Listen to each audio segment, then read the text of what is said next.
یہ اسی صورت ممکن تھا کہ سونی رسول نگر ہی میں یا اس کے آس پاس کہیں موجود ہو۔ اس دن کا سورج غروب ہو چکا تھا۔ میں نے رسول نگر پر معمور دونوں جوانوں کو سختی سے تاکید کر رکھی تھی کہ وہ اندھیرا ہوتے ہی چوکنا ہو جائیں اور خوشیہ کے گھر کے گرد و نواح میں چھوٹی سے چھوٹی نقل و حمل پر بھی گہری توجہ رکھیں۔ اگر انہیں کوئی غیر معمولی بات محسوس ہو تو پہلی فرصت میں مجھے اطلاع دیں۔ اگر ڈاکو اپنے وعدے کے پکے تھے تو پھر وہ سونی کو چھوڑنے ضرور آتے اور اس بات کے امکانات تقریباً نہ ہونے کے برابر تھے۔ کھوجی وزیر علی اس معاملے میں خصوصی دلچسپی لے رہا تھا اور اس کے قائم کردہ اندازے میرے حساب کے بہت قریب ثابت ہو رہے تھے، لہٰذا اسے سوالات جواب کا سلسلہ جاری رکھا اور کہا، تمہارا کیا خیال ہے وزیر علی؟ خوشیہ نے سونی کے حوالے سے غلط بیانی سے کام لیا ہوگا؟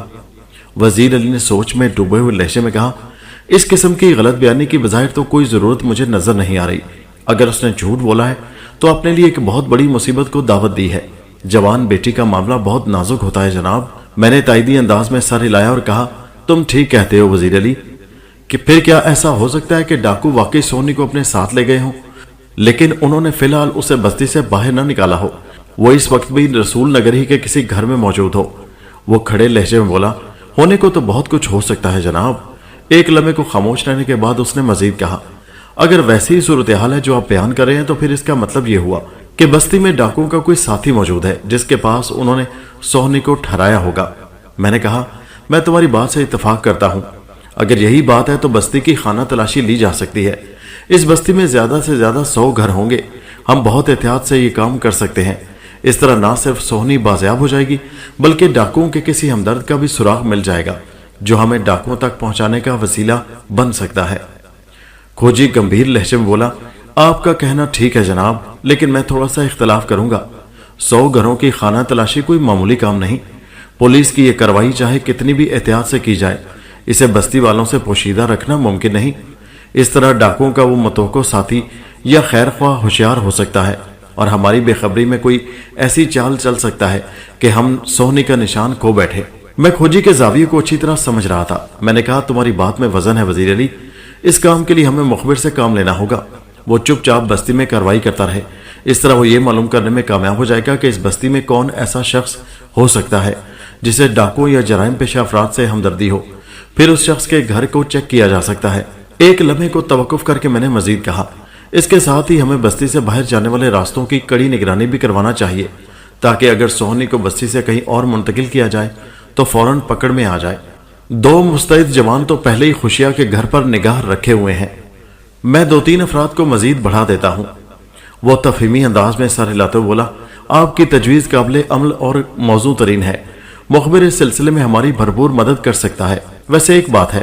وہ کچھ سوچنے والے انداز میں چند لمحے رکا، پھر سلسلہ کلام کو جاری رکھتے ہوئے بولا، مجھے نہیں لگتا کہ سونی اس بستی کے کسی گھر میں پائی جائے۔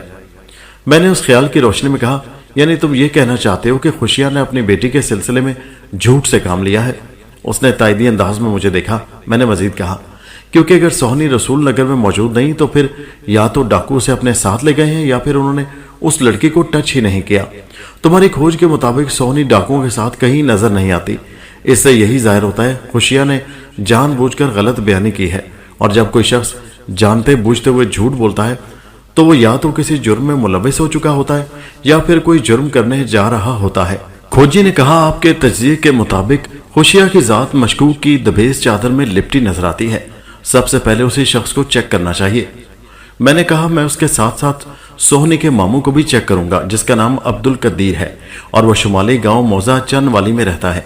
پھر میں نے وزیر علی کو بتایا کہ بخت بھری نے کس طرح پہلے بہانہ کیا تھا کہ اس کی بیٹی سونی اپنے ماموں سے ملنے چن والی گئی ہوئی ہے۔ کھوجی نے مخبر والے آئیڈیا پر زور دیا۔ میرے قبضے میں ان دنوں سکندر نامی ایک مخبر رہتا تھا۔ سکندر کی عمر 35 کے قریب ہوگی۔ وہ ایک چلتا پرزا قسم کا شخص تھا جسے مردوں کی پھاپا کٹنی بھی کہا جاتا تھا سرکاری حلقوں میں، ورنہ عام لوگ تو تصور بھی نہیں کر سکتے تھے کہ ان کے درمیان رہنے والا وہ سیدھا سادہ شخص پولیس کے لیے مخبری کرتا ہوگا۔ سکندر بلا کا نکال اور ایک بہترین اداکار بھی تھا۔ اس نے بعض اوقات ایسے کام بھی کر دکھائے تھے جو بظاہر ناممکن نظر آ رہے تھے۔ میں نے سکندر سے کام لینے کا فیصلہ کر لیا۔ جب میں نے کھوجی وزیر علی کو اپنے فیصلے سے آگاہ کیا تو اس نے میری تائید کر دی۔ وہ بھی سکندر اور اس کے کارناموں سے بخوبی آگاہ تھا۔ اس نے فیصلہ کن انداز میں کہا، ٹھیک ہے ملک صاحب، آپ سکندر کو بلا کر فوراً اس کام پر لگا دیں۔ وہ بستی کے ایک ایک گھر کو سونگ لے گا۔